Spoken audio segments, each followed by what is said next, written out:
Bonjour à tous. Alors, un exercice sur une démonstration ici. Nous avons une fonction f, telle que f de x est égal à x moins 2 racines x plus 1. Et il faut démontrer que pour tout x appartenant à l'intervalle 0, 1, eh bien f rond f de x est égal à x. Alors on y va. On écrit ce que représente f rond f de x. C'est f de f de x. Donc on va garder la structure de f, et au lieu de mettre x, on va le remplacer par f de x.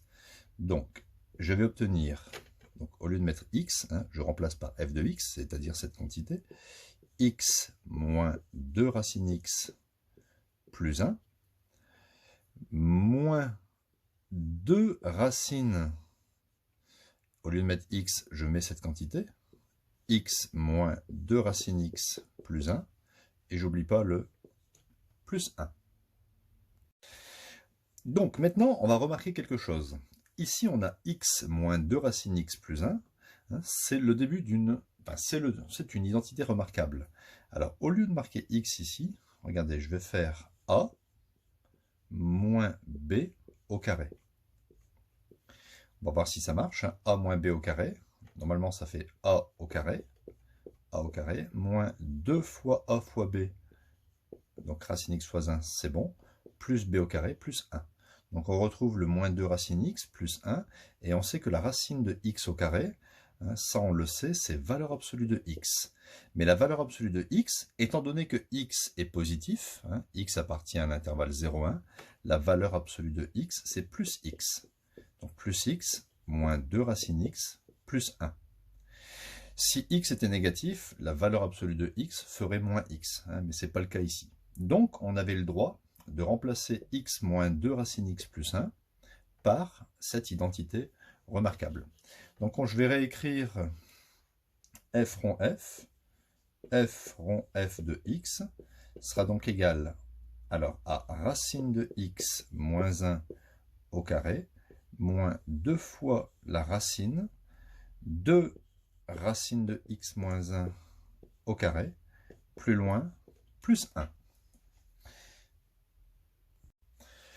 Or, on retrouve ici une structure racine de quelque chose au carré. Racine de quelque chose au carré, on sait que c'est la valeur absolue de cette quantité, valeur absolue de racine x moins 1. Alors, je vais essayer ici de transformer cette valeur absolue de racine de x moins 1. Alors moi, je sais que je sais que x, il est compris entre 0 et 1. Si x est compris entre 0 et 1, racine x est lui aussi compris entre 0 et 1. Tout simplement parce que, regardez, la fonction racine, on la connaît, c'est une fonction croissante. Si vous prenez ici, si vous prenez 1 racine de 1, ça fait 1. Si vous prenez 0, racine de 0, ça fait 0. Donc vous voyez bien que si vous prenez des x entre 0 et 1, ici, les images, c'est-à-dire les racines de x, seront comprises entre 0 et 1. Voilà, donc racine de x est compris entre 0 et 1. Je vais retrancher moins 1 partout. Si je retranche moins 1 partout, ça va me faire moins 1 inférieur ou égal à racine de x moins 1 inférieur à 1 moins 1, 0. Et ce qui est important, c'est surtout ça, c'est que racine de x moins 1 sera négatif.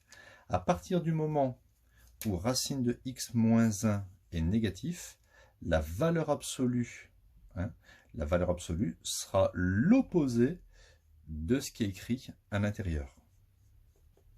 Voilà, c'est un peu ce que je vous ai dit tout à l'heure. Retenez ça surtout, valeur absolue de grand X, c'est égal à plus X si X est positif, et la valeur absolue de X, c'est moins X si X est négatif. Donc ici, on a prouvé que la valeur absolue, on a prouvé que racine de x moins 1 était négatif, donc le résultat de la valeur absolue, c'est l'opposé de ce qui est écrit dans la valeur absolue. Donc voilà, j'ai écrit la racine de racine x moins 1 au carré sera égale à moins racine x plus 1. Je vais maintenant développer. Racine x moins 1 au carré, hein, ça me donne x. Ici, x moins 2 racine x plus 1. Ça, on l'avait déjà fait ici, vous voyez. Hein, c'est a moins b au carré, donc a carré, hein, ça fait ici x, moins 2 racine x, en moins 2ab, plus b carré. Ici, moins 2 fois moins racine x, ça fait plus 2 racine x. Moins 2 fois moins 1, ça me donne moins 1, plus 1. 2 racine x, moins 2 racine x s'élimine. Et 1 moins 1 s'élimine. J'ai donc prouvé que f rond f de x est égal précisément à x. En fait, attention ici, hein, quand j'ai fait, vous voyez ici, quand j'ai dit a moins b au carré, quand j'ai fait a carré, en vérité, a carré, c'est ça. D'accord? Mais la racine de x au carré n'est pas égale à x, c'est égal à la valeur absolue de x. Mais étant donné que x est positif, parce qu'on travaille entre 0 et 1, alors la valeur absolue de x égale plus x. C'est pour ça que j'ai mis plus x. Donc voilà, hein, c'est un petit exercice, hein, sur une fonction composée, f rond f de x.